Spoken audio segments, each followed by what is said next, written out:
د هارون رشید باچا په وخت کې فضل ابن رابعی په بغداد کې جماعت جوړ کو د جماعت جوړول نه پس خلک د جماعت مخې ته راغونډ شوي دي او فضل ابن رابعی نه تپوس کوي چې د جماعت په دروازه باندې څه ولیکو په دغه ساعت کې بالول دانم د جماعت په مخه تېرېده نو هغه وردېده فضل ابن رابعی ورته وایي چې په دې باندې زما نوم ولیکئ نو بالول دانه دې تپوس کوي چې فضل ابن رابعی تا د جماعت د چا دپاره جوړ کړی دی هغه وایي د الله پاک دپاره دا وایي که تا دا د الله پاک دپاره جوړ کړی دی نو په دې باندې خپل نوم مه لیکه په دې خبره باندې فضل ابن رابعی غوسه شو چې څنګه خپل نوم نه لیکم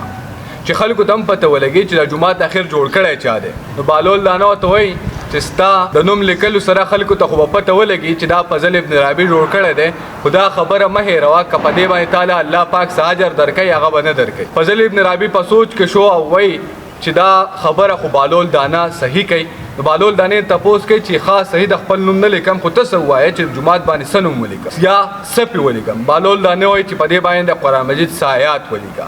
قدرمنو دا قصه مې په دې غرض باندې کوله چې د تېر 2 ورځو نه په سوشل میډیا باندې د جومات یو ویډیو مخې ته راځي تاسو به دا ویډیو وینئ خپل په سکرین باندې چې یو سرو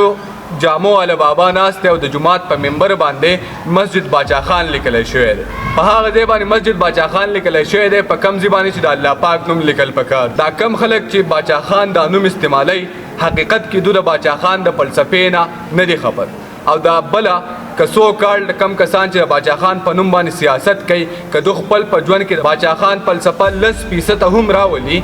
نو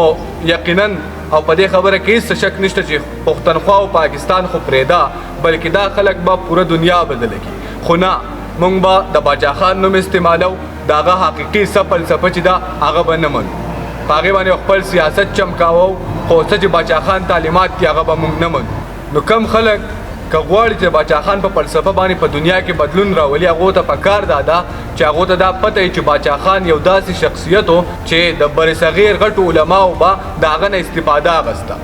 باچا خان چې کوم دی په جومات باندې خپل نومونه نه دي لیکلي باچا خان چې کوم دی هغه د الله پاک یو ولی تیر شوی دی خو حقیقت دا دی چې زموږ ناپوهي دومره ده چې باچا خان له هغه درجه ورکو چې کومه داغه خالق له پکار د چا چې باچا خان پیدا کړی دی دغه یو درخواست دی او یو سوال مې درته وزاري ده که ته ځان ته باچا خانه وې نو اول د باچا خان فلسفه وپېژنه او په ځان کې د باچا خان فلسفه راوله نو په هغې باندې په حقیقت کې هم به ستا د پښتون ورور کار وشي هم به پې ستا ایمانی جذبه مضبوطه شي هم به پې ستا پښتني ورورولي مضبوطه شي دا ویډیو مې په دې غرض کوله چې ته د باچا خان سره ډېره زیاته مینه کوم او دې خبرې کې هېڅ شک هم نشته چې هغه خپل پیر ګڼم خو